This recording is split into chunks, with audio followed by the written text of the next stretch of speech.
Okay, let me get this straight. Trump says a vandal cut a 350-foot gash into the Lincoln reflecting pool. Zero evidence it exists, and tourists are being arrested over it. Watch his own nominee refuse to admit it's real. Subscribe, then watch. I would like to talk with you about the reflecting pool, as we discussed yesterday. At the moment, the park police are making arrests around the reflecting pool. The president has claimed that vandals, quoting him here, took some form of knife or blade and put a 250-foot-long gash into the beautiful facade of what took so much work, competence, and money to build and complete. He increased the estimate to 300 feet later, then to 350 feet,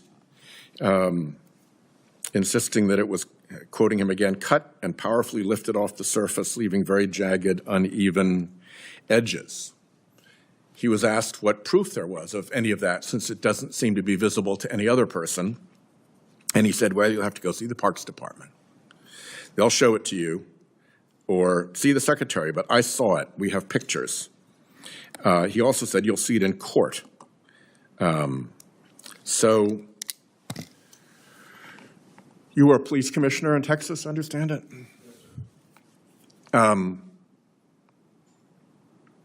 When people visiting the reflecting pool are being arrested, handcuffed, and dragged away by your police officers, you'd like to think that they have proper probable cause to arrest someone. I grew up in the Foreign Service, and there were plenty of countries in which arrests made to satisfy a political leader's narrative that had no basis in fact was something that they did.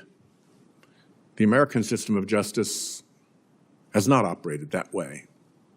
What can you tell me here today about what damage was done to the reflecting pool, where this 350-foot gash came from, and why tourists are being arrested?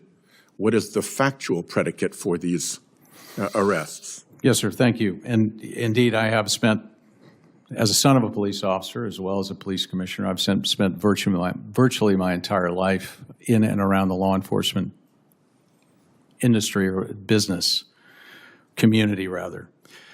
So you'd agree with me that arresting tourists to vindicate a political narrative, not because of any evidence of a crime, would be a wrong thing to do if that were what happened, correct? Senator, the U.S. Park Police is one of the most extraordinary and historic police departments in the United States, founded in 1789.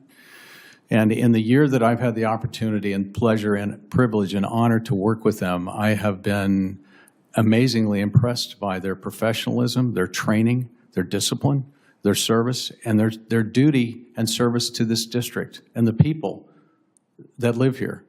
Yeah, which is why these incidents seem so aggravating, and I'd like to ask you to respond to And that. consequently, sir, I would say that, and I think that all people would agree, that ensuring that law and order is maintained for anyone to apply, and I'm not saying that you are, that the U.S. Park Police in any way use political motivation to carry out their duties, I think would be unjust, and in some ways an egregious accusation. So what's the predicate then? Was there, in fact, a 350-foot gash done by a vandal to the reflecting pool? The predicate, sir, is that I have no doubt that the police officers involved in the apprehensions of these individuals, of which I believe there were 5, were doing their duty, were enforcing the law appropriately.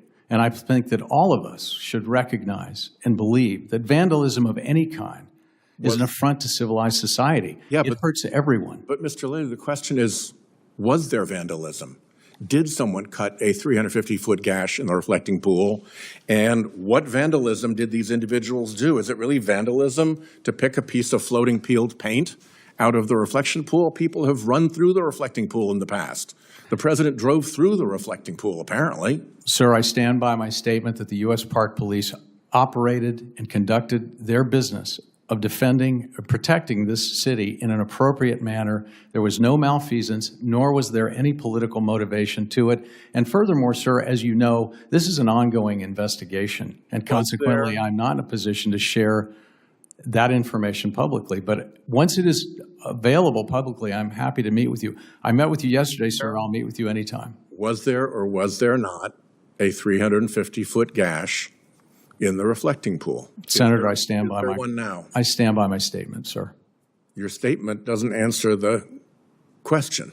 I stand by my statement, sir. Okay, don't want to answer the question. I can see why you don't want to answer the question. You're in a terrible position because the president has made up a 350-foot gash.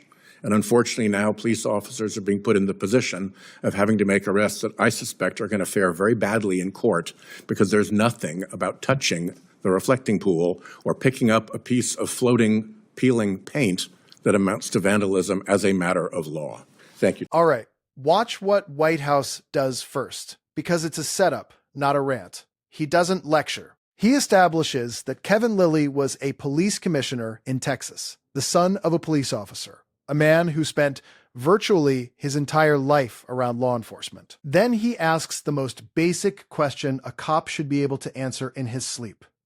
When your officers are handcuffing tourists and dragging them away from the reflecting pool, do they have proper probable cause? That's not a gotcha. That's day one policing. And it's the exact thing Lilly's whole career should make easy to answer. And here's the story underneath it. In a bizarre attempt to manufacture a law and order narrative, Trump fabricated a tale about vandals destroying the Lincoln Memorial reflecting pool with a 350-foot gash. Think about that. Not a scratch, a 350-foot gash, cut and powerfully lifted off the surface, in his words. And there is zero physical evidence it exists. His proof: go ask the Parks Department, go see the secretary, you'll see it in court. That's not evidence. That's a man inventing a crime scene out loud. Meanwhile, real tourists are getting arrested for picking up a floating piece of peeled paint. So when Whitehouse asks him to actually confront the gash, watch the dodge, Lilly doesn't answer. He filibusters about how the U.S. Park Police were founded in 1789, how professional, disciplined, and historic they are, how amazingly impressed he's been working with them. All of that may be true. All of it is completely beside the point. Nobody asked whether the Park Police are good at their jobs. The question was whether a 350-foot gash actually happened.